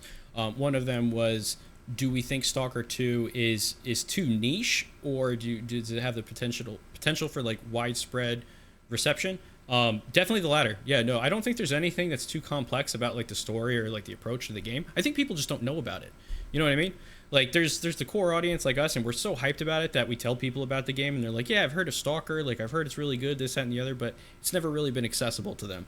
And I think Stalker 2 is the first time that's going to happen. Like I said, I think a lot of people are going to have Stalker 2 be their first game, because even the story and the premise, even though it's tied to the trilogy, I think it's going to be standalone enough that if you don't know anything about the game, you can play it and you'd be like, fuck yeah, now I want to go back and play the trilogy and get more of that background lore and understand more of what just took place in this game that I'm completely into now. I do think it will become like very mainstream though, like Stalker 100%. And if they Kinda port the already did, I originals, think. oh, forget about it. It's a done deal. I mean, they're just so they're masterclass of their time. It's like for the first person shooter genre, like this is Tetris. Like this is iconic. It will be in like the history books of like software game development. Is like Stalker was a landmark for immersion and AI. And Stalker 2, especially with the way things are geared for, it looks like it's just going to redefine that again. Kind of like when like a new Half-Life game comes out. Gabe Newell has said it himself. They will not drop a Half-Life game unless it's a major marvel of technical achievement. It has to have some sort of gameplay feature that drives that experience forward in a new way for them to then build a story and everything else around. Whereas with Stalker, you've got this fucking easy blueprint that is really hard to master. You can't just give Stalker to any development studio and be like, here you go, you got the recipe for success. They could easily fuck it up. But like the blueprint is there. And obviously we've got the right people working on it. I think that's pretty critical. And then there was another question that was asked by Da Vinci, and that's how do I feel about trees getting like scorched with emissions and stuff like that? I think it would be interesting if there were variations to emissions, where instead of it's the same exact thing every time, like, you know how we had psi emissions and then we had like the more, you know, nuclear looking ones. What if there was an area like somewhere in the red forest where it could destroy the trees and it would leave that permanent mark on it because there's a unique variation to an emission that occurs there, and it's even that more intimidating and scary to the player. But I don't think you could do that with the rest of the zone, because it would straddle that line of immersion and reality, because the trees would burn and then what, they just like restore themselves like 3 days later. That would take me out of it. I think that feature wouldn't even be worth the trouble. But if it's like I described, where it's like a unique area where they have this emission that's unique and it's so deadly that it leaves that permanent mark that takes a long time to change, that could be cool. That could be a cool feature. But coming back, I'm really. Oh no, go ahead. Yeah, please. sorry. I wanted to say I'm really interesting to see what they do with emissions, and specifically how the emissions will impact the environment, as you touched on, like, because in the previous games we had some questions about the real nature of emissions. Like, do they only affect the mind, or do they also affect the environment? Like, can they break windows, for example, and such questions? Because we can see in the opening scene of Clear Sky that the emission bends trees.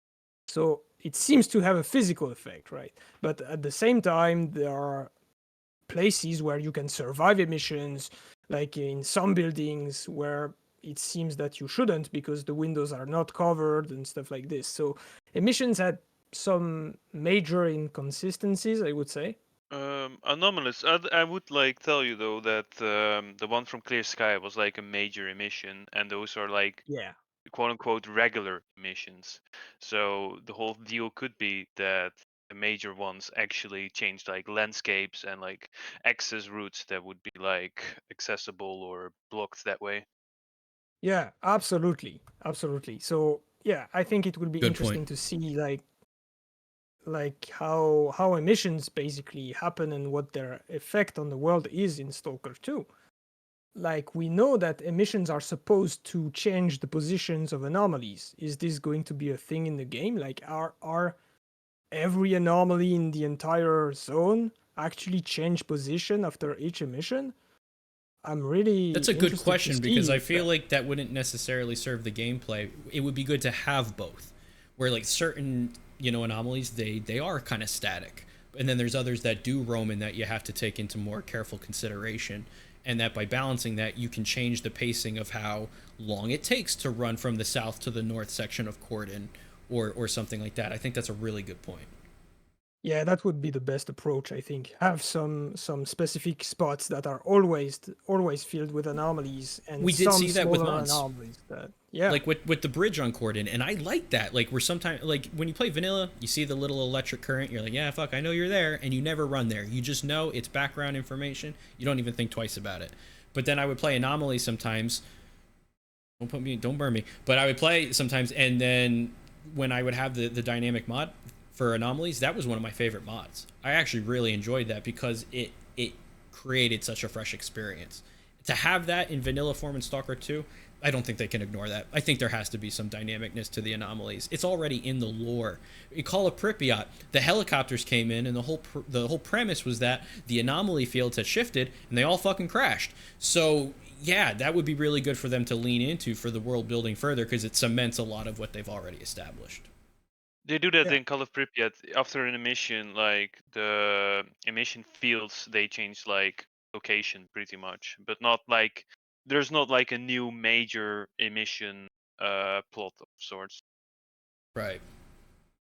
Yeah, and and it's it like we would were talking about. There's a also- great reset, so any of the rules can be changed now. Yeah, and it will also Mhm. increase replayability if anomalies like change place every time. Isn't that the best part of the game, is how dynamic it is with A-Life? And that's just A-Life, that's just the entities. So having the environment have more of that, I see this as a win. Insert Hulk meme. Yeah. Hell yeah. Cool. Well, shit, if you guys have any comments, let's see if we got any other questions here. I'm loving this. Wish I had more vodka. I have the blueberry Stoli, but I'm not gonna lie. I don't like it that much. Blueberry don't belong in Stoli. I wasn't lying when you first play Stalker. It's weird. That bottle's like almost full, but the raspberry one is, there's a reason that one's dead. Yeah, so there is a question about our thoughts about faction statistics and how like factions will be in Stalker 2, considering the Call of Pripyat ending.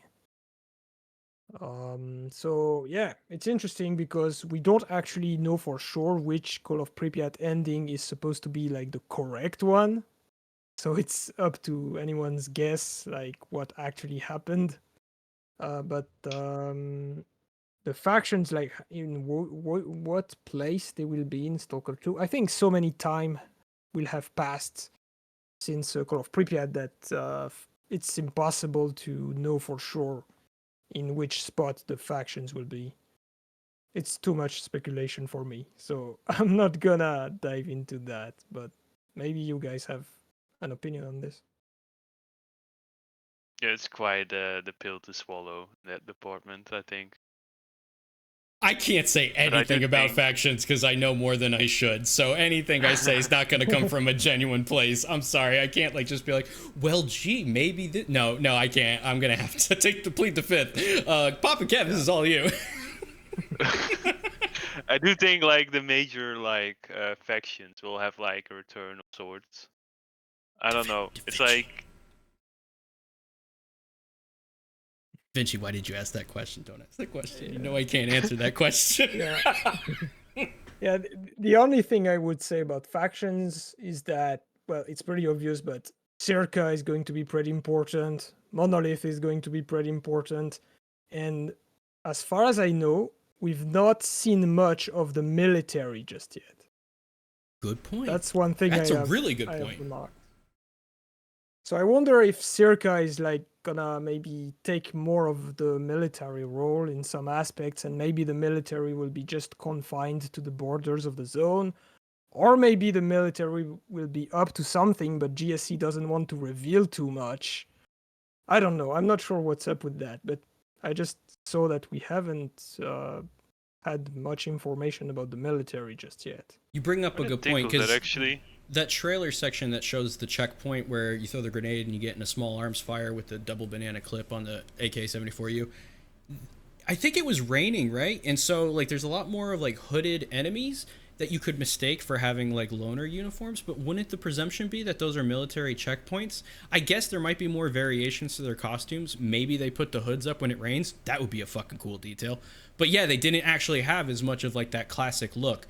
I'm pretty sure that that military as we know it's been confirmed, but it's a good question because we saw quite a few seconds of that in the footage, and it's not really the most visually discernible thing right away when you see it. Yeah, it didn't strike me instantly like this is the military. It's 100% confirmed. Like, no, I was actually thinking Yeah. maybe it's something else. I'm not. What if sure. it's contested? That would be weird. Or what? Okay. Getting a little Didn't bit the into a chopper actually have like schizo. a military guy? Like the inventory system. It was like a military personnel, I think. Yeah, it looks like it, but I'm not totally convinced. Like, I don't have anything to prove like it's 100% the military. Armageddon. If it was What I'm Ward, saying? Ward is known for having those gray square uniforms. I'm pretty sure you can't see anything that would verify that as such. The corpses in the looting scene, they look like military. I'm pretty sure they are, but I'm not sure enough. You know what I mean? And I mean they're dead, so perhaps they are corpses that are like that. There are people that died long before the game takes place, and it's just like corpses of previous events. I don't know. The dead guy in the chopper. Yeah, when you have the AS Val and you strafe into it, that guy was 100% military. That's true. I guess what Anomalous is really dancing on is that we haven't seen them not dead, but like, you know, like more active in some capacity, in a trailer. More active.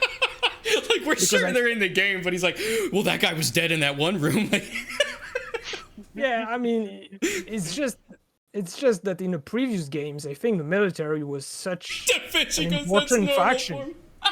Like for me, the military is probably one of the most important factions in the previous games, and it especially seems like Call of they're Pripyat. taking a backseat. Yeah, especially in Call of Pripyat. But it seems like they're taking a backseat in Stalker 2 so far. They're really hyping Ward up, and maybe it's because they only want to show us this particular piece of the story and leave more of the rest of the beats as something that you don't know, you know, so yeah, something to look forward to. So you don't, not like movie trailers where you get the whole story and then you go see the movie and you just see what you already know. But yeah, I am definitely hoping that we get more fleshed out factions, especially when it comes to the lore, because we've gotten like, you know, a good amount to chew on, but more. Yeah, but I'm not worried about that. I'm not worried about that. I think we will. I remember a developer in the Discord server, I think it might have been Mullet, but I'm not sure, who said that after the trailers, we have seen like maybe 2% of what's to come. And I believe it. I think we've seen nothing, basically. I agree. There was a question that was asked that was a good one, is that what do we think of the stranger on the roof, that not enough people are talking about him. There was obviously a lot of discussion when that trailer first dropped. So there's a schizo theory that is S.T.A.L.K.E.R. Now hear me out, that's not a hot take. Everybody was saying that could be S.T.A.L.K.E.R. right away. Even I was saying it in my reaction, like, is this fucking S.T.A.L.K.E.R.? But I thought it was Leon S. Kennedy, because what the hell's with that haircut? Now the haircut is where the schizo theory comes in, because my boy S.T.A.L.K.E.R. don't be having hair like that, right? Now, of course, maybe he decided not to keep up on, like, you know, doing the buzz cut like I'd be doing. He went to the wish granted. The zone gave me a new life, and he's got like this beautiful. He like does like the flick, the emo flip of his hair. He's like, the zone gave me a new life, bro. I'm getting all the biddies now. Oh my god, that would be so fucking funny.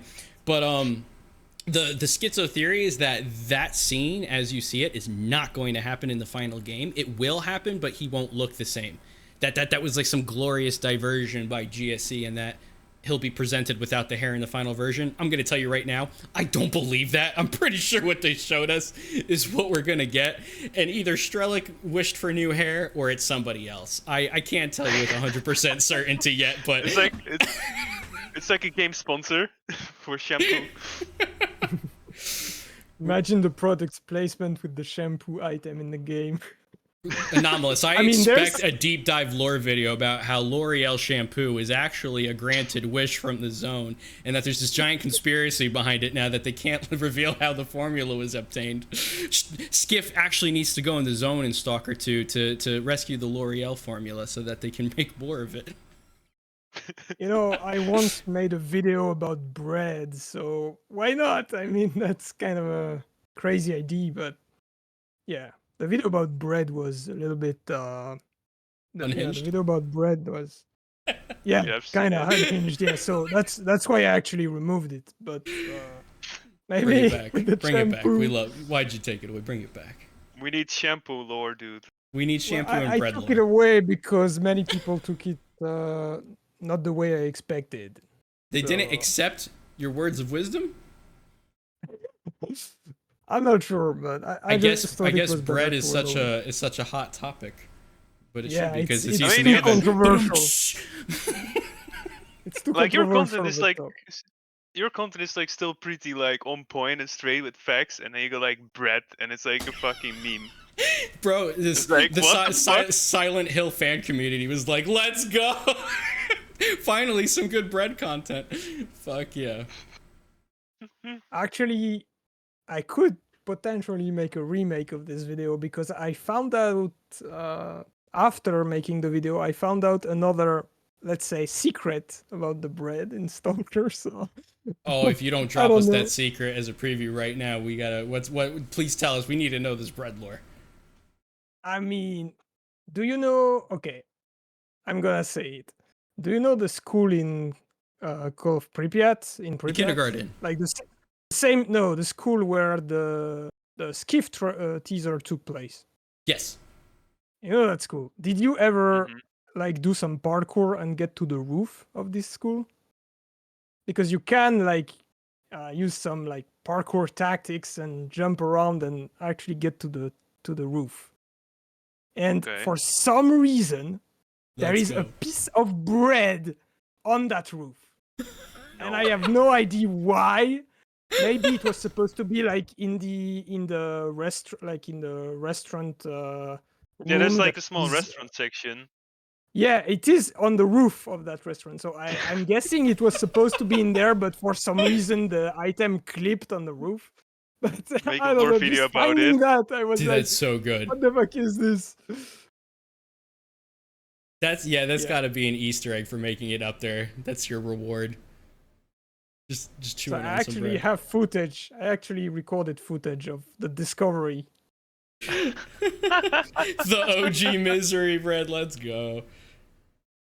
Oh my So god. yeah, for all of You're you not out the real there, go to Call of Pripyat, go to that spot and find the bread, and you'll see if I was making things up or not. But That's so good. find for yourself. I'm glad someone brought up Misery. Do you remember when Misery came out and it was before Anomaly and Gamma was at its peak and people were like, this shit is impossible. I got six bullets and one piece of bread and I feel like I'm rich and struggling at the same time. Like that mod was probably like one of the hardest. I'd say I mean it's called Yeah. Misery, fucking surprise, but dude, Misery was ridiculous. Misery first run. Brutal. Oh my god, I remember some people who had never played Stalker making their first videos on that mod. Like, this was PewDiePie not was the way actually to one go. of them. Oh yeah, I Oh. remember that. Oh my god. This is the worst entry into the franchise is that. Talk about getting a bad first impression. Just like, oh, this game's really pretty. Just gets fucking destroyed. Yeah. Oh my god. Have Anomalous, have you played Get Out of Here Stalker? The best Stalker mod of all time. Have you played that by chance? Oh no, I saw your video, but I haven't played it. It's Looks fantastic to me. when can we expect a lore breakdown? Oh my god. You know, I don't think it's happening. He's doing We're the gonna have- Homer going into the grass, just fucking like fades into the background. Big Yeah, you know, straight face through the entire video. You know, if there was infinite amount of time, why not? But Oh, I it was so think good. in very short notice, we'll have much more important things to cover. So that should be the priority. Oh man, good answer. Excellently navigated, sir. He's like, so the too long didn't read, guys, is that mod is completely fucking unhinged, Tommy. Why would you ask me to make a lore video?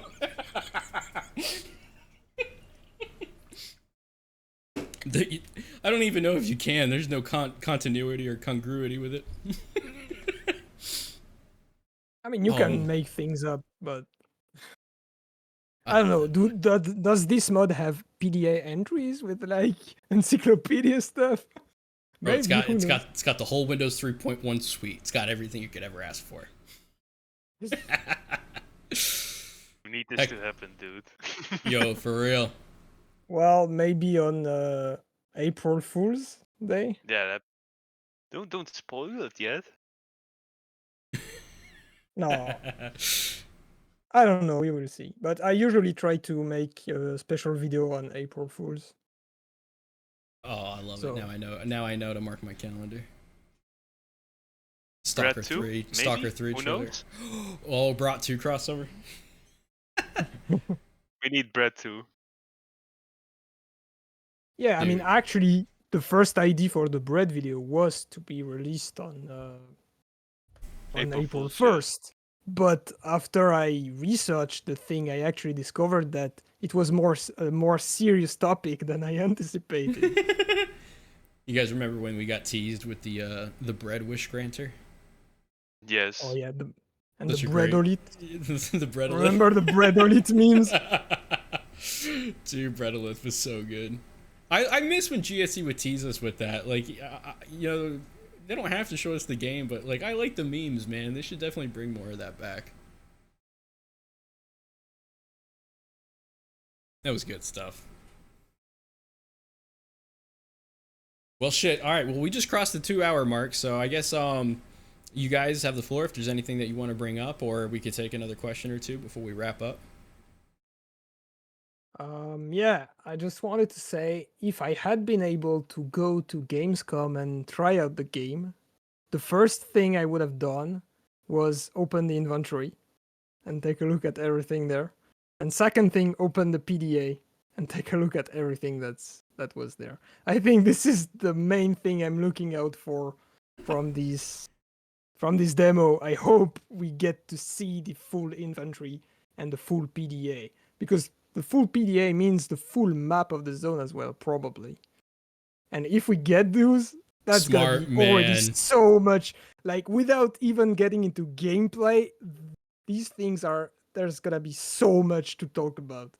I just want to see your reaction now to seeing the map. It's gonna be good. You know what the best troll would be? My own reaction is if the demo like limits the zoom, so you can't zoom out of the area you're in. You're like, no. I mean, perhaps there won't be the PDA in the demo. Like, I was thinking, what if the demo takes place like in an underground area and it's like locked, like in the aggro from underground, for example. I think that would be a good way for GSC to make the demo without showing too much. Yeah, show the functions, but not too much of the open world.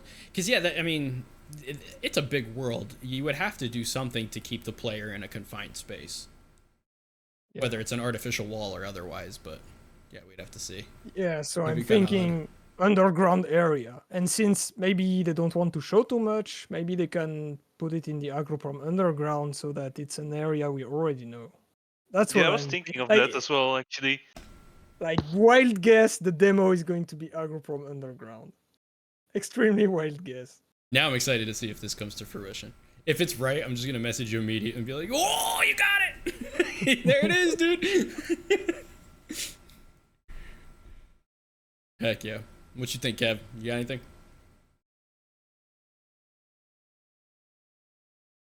I don't know. Literally that as well. Like, it would be underground then, for sure, if they don't want to show the entire map in one go, or they'll have like restricted area for sure. True that. True that. All right, ladies and gentlemen, get your last minute questions in before we go ahead and we wrap up. I am already excited to definitely do a part 2 though, and touch base after we see everything that GSC has to show us. That's gonna be fucking wild. Oh yeah, I bet you're gonna cover everything that comes up. Honestly, Everything. I'd like to do it as well, but unfortunately I'll be quite busy on the week that everything comes out, so I'm not sure if I'm gonna be able to keep up with everything. So yeah, I trust you can do it. We're always eagerly awaiting your next drop. Yeah, same for you. You both. I'm just hoping Stalker 2 have like dynamic. Everyone's favorite faction? 1 second, I'll answer that. Oh I just no. hope Stalker 2 have like these dynamic moments I could record. Oh boy. Oh yeah. Let's make the entire chat fucking mad with this. Freedom, baby. Freedom always. Okay, so for me that would be scientists because I know, I think you know me. I like to study the zone, so scientists all the way. I Love to think see it. my actually might be. I kind of have like multiple, but the main one is obviously the military. Yeah, barrel enjoyer. Am I right? Yeah, for sure. I've already I mean, seen it's the a sticker very with the Beryl mask as well on the Stalker 2 Ultimate Edition box. very cool suit. I'm excited for the backpacks. It's going to be really good for Mm. videos and for the cosplay. For sure, yeah. Someone asked that question in the Stalker Discord, the official one, the other day. They were like, "How big is the backpack?" And I was like, "That's a good fucking question. Actually, I wonder what like." Is it gonna be like a unique Slavic size? Like, I mean, like even the little mug that GSC had sent me was like a smaller super Yeah. Slav mug, and I was like, "Ooh, I've never seen one like this before. This is amazing." So I'm curious. They did that teaser for the figure, and the figure looked awesome. That figure Yeah. looks good. I cannot wait to put that on my desk. Have that right next to my monitor when I play. That's gonna be sweet. I missed the Stalker store. You guys remember that? Mm-hmm. Dude, I had I gotten 1 or 2 cool pieces. I got that yellow mustard color hoodie long sleeve, man. That was like one of the coolest pieces, and it was like it just had like the stitching and everything. It just felt like it came right out of the zone, and they all had like the just man. GSC put so much like effort into their merch. Every time I got a piece, it was like hell yeah, artifact acquired. Posted in Discord for Tommy. I think you missed it. What did I miss? What did I miss? I think they were saying that GSC responded to about the size of the backpack, Oh no shit! and they saved the answer, but What was the answer? Did they say big AF? Be like, damn. I guess they're gonna send it to you. Here's the answer. NDA rock. No! I don't know how many of these we got, but there's been plenty. Hell yeah. Oh man, that's awesome. All right, gentlemen. Well, I've already taken a absolutely wonderful 2 hours and 11 minutes of your time. I wouldn't want to hold you guys all day. I'm sure you guys are very busy, but any last second questions, or you guys can bring up anything you want. Well, I mean, I'm just excited to see what happens at Gamescom and about our. I agree with you. I think we all wish we could have been there as well. Yeah, It's a lot. Same. I'm just looking forward to when we break that down and like meet again to talk about it. That's gonna be awesome. Yeah, I was very nervous. I was like, oh man, it's the first time I'm hosting one of these. I hope it all goes smoothly, but I couldn't have had more fun doing this than we've had today. So part 2, I'm even more hyped for that. That's gonna be sweet, man. I can't wait too, because it's gonna start. We're all gonna be like, when fucking Skiff was like bashing his head in with the knife, like, or just something like that. You know what I mean? Like we're gonna be like recapping like every frame of the trailer and being like I zoomed in 200% here, and I'm pretty sure I saw some bread on the shelf. Like it's just gonna be like all the schizo breakdowns. Can't wait. Love to see it. And then hopefully next time we can get WTF sexy headphones in here. We're having the great podcast. She's probably just like completely passed out like the whole time. But yeah, I can't wait. We'll definitely certified snoozer. But yeah, we definitely got to get more collaboration with the creators because it's awesome. I love it.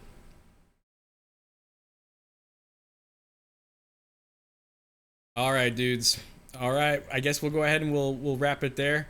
Anomalous, thank you so much for being here. PapaKev, thank you so much for being here as well. I'm so thrilled you guys were able to take the time out today for us to put this podcast together for everybody, and everybody in the audience. Thank you so much for coming today. Your questions were awesome. It was a great time. We're all hyped for Gamescom. It's critical mass. GSC's getting ready to clearly just like drop that Wappenheimer on us. It's gonna be ridiculous. All right. Everybody say goodbye. Bye-bye. Yo, ciao. Good hunting, stalkers.